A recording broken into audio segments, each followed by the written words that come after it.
حضور اکرم صلی اللہ علیہ وسلم کے پاس ایک جماعت آئی، انہوں نے سوال کیا کہ آسمان سے کتاب اتار کر ہمیں دکھائیں۔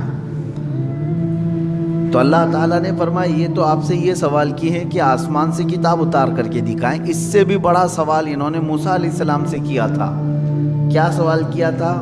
ارنا اللہ جہرتاً، اللہ کو کھلے طور پر ہمیں دکھواؤ، ہمیں اللہ کا دیدار کراؤ تب ہم ایمان لائیں گے۔ تو یہ اس طرح کی جماعت ہے، اس سے بھی بڑا سوال کر چکی ہے موسیٰ علیہ السلام سے۔ اللہ تعالیٰ نے فرمایا ان کی انہی حرکتوں پر اللہ نے ان پر عذاب نازل کیا، یعنی بجلی کڑک جو ہے ان کو آ کر گھیر چکی تھی۔ پھر اس کے بعد اتنی بڑی نشانیاں دیکھ کر کے اب انہیں باز آ جانا چاہیے پرانی عادتوں سے، لیکن ان یہودیوں کی ایک عادت یہ بھی ہوئی کہ وہ بچھڑے کی پوجا میں لگ گئے۔ یہ بچھڑا کیا تھا، کیا پوجا ہوئی، اس کی تاریخ ہے، سورہ بقرہ میں بھی اس کی بات گزر چکی ہے، اور 16ویں پارے میں سورہ طٰہٰ میں بھی اس کا تذکرہ موجود ہے۔ بات در حقیقت یہ تھی کہ موسیٰ علیہ السلام کی جماعت میں سامری نام کا ایک شخص تھا۔ سامری حضرت موسیٰ علیہ السلام کی امت میں سے ہے اور قریبی تھا۔ جب فرعون کے لشکر نے پیچھا کیا موسیٰ علیہ السلام کی قوم کا، ایمان والوں کا، اور فرعون کا لشکر بہت بھاری بڑا حملہ آور ہوا، موسیٰ علیہ السلام اپنی جماعت کو لے کر کے نکلے۔ اب ایسی جگہ پر پہنچے کہ سامنے سمندر ہے اور پیچھے فرعون کا لشکر ہے، راستے بند ہو چکے تھے۔ آگے جاتے تو سمندر میں ڈوبنا ہے، پیچھے جائیں تو فرعون کے لشکر ہی ہلاک کریں گے۔ تو اس موقع پر اللہ رب العزت نے موسیٰ علیہ السلام کی مدد کے لیے ان پر وحی فرمائی، اے موسیٰ تم اپنے عصا کو سمندر پہ مارو۔ تو حضرت موسیٰ علیہ السلام نے سمندر پہ مارا تو 12 راستے اس میں نکلے، 12 راستے کھلے ہوئے راستے، ایسے کہ دھول اڑتی تھی سمندر کے درمیان۔ اب موسیٰ علیہ السلام کی امت میں 12 قبیلے تھے، 12 خاندان تھے۔ ان ہر ایک قبیلے کو موسیٰ علیہ السلام نے حکم فرمایا کہ ایک ایک اپنا راستہ لے لے اور نکل جائے سمندر کے دوسرے طرف۔ موسیٰ علیہ السلام کی جماعت ان راستوں پر چل پڑی۔ فرعون کی لشکری پیچھا کرتے کرتے قریب تک آ گئے۔ اب انہوں نے دیکھا کہ موسیٰ علیہ السلام اور ان کی جماعت تو کھلے راستوں میں جا رہی ہے سمندر کے درمیان، تو انہوں نے فرعون کے تمام لشکریوں نے یہ سوچا کہ ہم بھی ان راستوں پر کیوں نہ چلے جائیں، تو ساری فوج اس راستے پر آ گئی۔ جب یہ درمیان میں پہنچے اللہ نے سمندر کو واپس پھر سے ملا دیا، جیسا تھا سمندر ویسی، سب کے سب غرق ہو گئے، فرعون بھی اس میں ڈوب گیا، پانی کی موجوں نے اسے غرق کر دیا۔ موسیٰ علیہ السلام صحیح سلامت باہر نکلے۔ یہ واقعہ آپ نے سنا ہوگا اور قرآن پاک میں اس کا تذکرہ آیا ہے۔ اب موسیٰ علیہ السلام جب سمندر کو عبور کر کے دوسری سمت میں آئے تو یہاں اب معاملہ یہ تھا کہ اپنی قوم کو موسیٰ علیہ السلام نے روزہ رکھنے کا حکم دیا۔ یہ عاشورہ کا دن تھا، شکرانے میں انہوں نے روزہ رکھا، عبادت کیا۔ اب اللہ تبارک و تعالیٰ نے آپ کو کوہ طور پر بلایا۔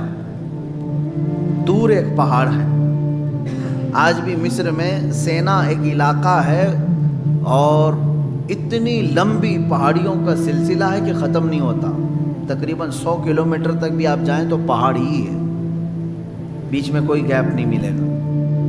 یہ پہاڑیوں کا سلسلہ ہے اور انہی میں سے ایک پہاڑ ہے سینا، اس کو طور سینا اس کو کہتے ہیں۔ اس پہاڑی کو مقدس کہا گیا ہے اسی لیے کہ اللہ تبارک و تعالیٰ نے وہاں موسیٰ علیہ السلام کو بلایا۔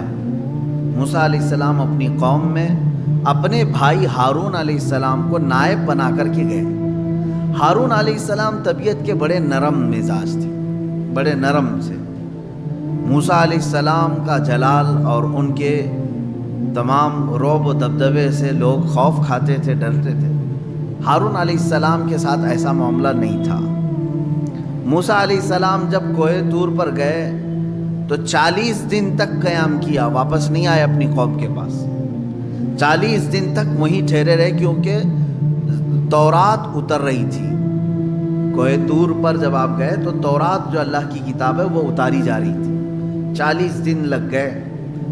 تو 40 دن جو یہ گیپ ہوا موسیٰ علیہ السلام کا، یہاں ان کی قوم میں کچھ خرابیاں شروع ہو گئیں، کچھ برائیاں شروع ہوئی، کچھ نہیں بلکہ بڑی بھیانک برائیاں. سامری نام کا جو شخص جس کے متعلق میں نے کہا، یہ بہت ہی چالاک آدمی تھا، چتر آدمی تھا. اس نے سارے لوگوں کے پاس جو سونا چاندی تھا سب جمع کروا لیا. سب نے سونا چاندی جمع کیا. کیوں؟ وہ کہہ رہا تھا میں تمہارا خدا سامنے دکھاؤں گا تمہیں. ہو سکتا ہے اس زمانے کا وہ ڈھکوسلا پیر ہوگا، جیسے آج بھیجے میں دکھانے والے ہیں، اس وقت وہ میٹل میں دکھا رہا تھا. تو اس نے کہا کہ تم سب کے سب سونا اور چاندی لے کر کے آؤ. سب لے کر کے آئے، جس کے پاس جتنا سونا چاندی تھا وہ سب لا کر کے جمع کیے. اب وہ کافی بڑی تعداد میں ہوا. اب سامری نے کیا کیا؟ یہ سونا چاندی سب کا لے کر کے میلٹ کیا، اس کو میلٹ کیا، گرما کر کے پگھلایا. پگھلا کر کے اس سے ایک بچڑا بنایا، بیل کا بچہ. اور بچڑا جب سونے اور چاندی کے سارے دھاتوں سے مل کر کے بنا تو بڑا خوبصورت بچڑا تھا. واللہ عالم اس کے ذہن میں کیا بات تھی، کیا چل رہا تھا اس کے دماغ میں. ہو سکتا ہے اس زمانے کا وہ بہت ہی ذہین و فطین آدمی ہو. تو اس نے بچڑے کو بنانے کے بعد اب کیا کیا، اس بچڑے میں کچھ ایسی چیز ڈال دی جس سے وہ بچڑا بولنے کے قابل ہوا.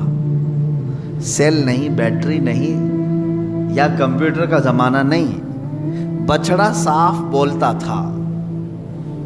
لوگ اپنی حاجتیں لے کر کے آتے تھے، بچڑا ان سے بات کرتا تھا. اب سامری نے کیا کہا، اس بچڑے کو بنا کر کے کہا الہنا و الہ موسیٰ، موسیٰ کا خدا بھی یہی ہے اور ہمارا خدا بھی یہی ہے. موسیٰ طور پر گئے ہیں، خدا ہمارے پاس آ گیا ہے. تو سب کے دماغ میں بات آ گئی. اس زمانے میں ظاہر سی بات ہے بچڑا بولے گا تو تعجب ہی کی بات ہوگی. 4000 سال پہلے کی بات کر رہا ہوں. آج سے آپ میں سے بڑے حضرات بھی یہاں پر موجود ہوں گے، موبائل کا تصور بھی نہیں رہا ہوگا کہ کوئی ڈبہ ایسا ہوگا چھوٹا سا جس میں سے بات آ سکتی ہے. فون کو ہی لے کر کے، وائرلیس فون کو ہی لے کر کے لوگ عجب عجب حرکتیں کرتے تھے. ہم موبائل کے بھی زمانے کو ابھی دیکھ رہے ہیں نا. اب جو بزرگ حضرات ہیں انہوں نے سوچا بھی نہیں ہوگا کہ موبائل بغیر وائر کے کنیکشن کے ایک جگہ سے دوسری جگہ کیسے بات کرا دے گا. بات نہیں، پورے ویڈیو کر کے ایک دوسرے کو دکھا بھی دیتا ہے. یہ چند سالوں پہلے نہیں تھا. تو ہمارے جو باپ دادا تھے ان کے لیے تو تعجب کا ہی مقام ہوگا نا. اب یہ 3000 4000 سال کے عرصے پہلے کی بات کر رہا ہوں. اس زمانے میں اگر کوئی بچڑا بولنے لگے، بات کرنے لگے تو کیا تعجب کی بات نہیں؟ آج بھی تعجب کی بات ہے جب گنپتی بول رہی ہے یا دودھ پی رہی ہے تو لوگ اس کی پوجا کے لیے ہیں، جاتے ہیں. ہوتا نہیں ہے؟ بات مشہور ہوتی ہے کہیں کہیں کی، ہم تو جا کر دیکھے نہیں ہیں. ہوتا ہوگا، ہمیں تو معلوم نہیں ہے. لیکن آج بھی اس ترقی یافتہ زمانے میں بیٹری کا زمانہ ہے، سیل کا زمانہ ہے، الیکٹرانک ساری چیزیں آ گئی ہیں. لیکن اکا دکا خبریں آج بھی کسی گاؤں سے آتی ہیں کہ فلاں بھگوان دودھ پی رہے ہیں یا لڈو کھا رہے ہیں. تو لوگ یقین بھی کرتے ہیں اور اس کی طرف چڑھاوے زیادہ بھی ہوتے ہیں. تو اب آپ اندازہ کرو 3000 سال پہلے جب سامری نے بچڑے کو لائیو بولتا ہوا دکھا دیا تو کیا ان کے عقیدوں کا کیا حال ہوا ہوگا. اسی لیے میجورٹی اس میں اس کی عبادت میں لگ گئے. بچڑے کی ایسی محبت رچ بس گئی کہ سجدہ بھی اسے کرنے لگے، مانگنے بھی اس سے لگے، اعتکاف بھی کرنے لگے، نظر و نیاز بھی کرنے لگے، منتیں کرنے لگ گئے بچڑے کے سامنے. یہ 40 دن میں اتنا سب برا حال ہو گیا. ایمان والی قوم کا، فرعون کا نہیں، ایمان والی قوم کا یہ حال ہو گیا. موسیٰ علیہ السلام 40 دن کے بعد واپس تشریف لائے. اچھا، ان دنوں میں آپ کے ذہن میں یہ سوال آ سکتا ہے ہارون علیہ السلام کیا کر رہے تھے؟ کیونکہ موسیٰ علیہ السلام کے بھائی ہیں اور ان کو وہ نائب بنا کر کے بھیجے تھے. ہارون علیہ السلام کو جو منع کرنا تھا وہ منع کرتے رہے، لیکن اکثریت جو ہے وہ سامری کے جادو کو دیکھ کر کے اس طرف چل پڑی۔ تو جو لوگ بچ گئے وہ ہارون علیہ السلام کے ساتھ تھے، چند ایمان والے بچے رہے، اور ہر زمانے میں ایمان والوں کی تعداد رہے گی، ایسا نہیں کہ پورے روئے زمین پر ختم ہو جائیں گے۔ موسیٰ علیہ السلام نہیں تھے تب بھی ایمان والے موجود رہے ہارون علیہ السلام کے ساتھ۔ 40 دن کے بعد واپس تشریف لائے موسیٰ علیہ السلام طور سے، دیکھا اپنی قوم کو، یہ کیا ہو گیا، تم لوگوں نے بچڑے کو کیسے معبود بنا لیا؟ اور پھر اس کے بعد سامری کو گرفتار کر کے موسیٰ علیہ السلام لے آئے، تو نے بڑا کھلا شرک کیا، تیرا قتل واجب ہے، اب تجھے مارا جائے گا، لیکن یہ تو بتا اس کو بول